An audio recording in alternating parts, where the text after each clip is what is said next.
homes and businesses in the greater Rochester area since 1977. Help me out. And I love it.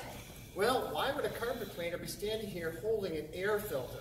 Well, you know what? If you've got allergies, asthma in your home, those kind of problems, what if I told you the best way to take care of that was go to your furnace, take the air filter out, and throw it away? You'd say, that's crazy. That makes no sense at all. You know, I'm taking the air filter out of my house.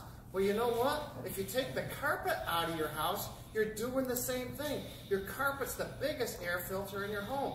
It traps and holds dust mites, dust mite feces, pollens, allergens, as well as dirt and soil. You want to improve the indoor air quality of your house. Leave your carpet in place. Have us professionally clean it once a year. It'll get rid of those dust mites, the dust mite feces, the allergens, the pollens. It'll make your home healthier. In fact, studies have shown homes with carpet that are regularly cleaned, children miss less days of school, fewer allergy and asthma symptoms. So give us a call for a healthier home. Clean your carpets,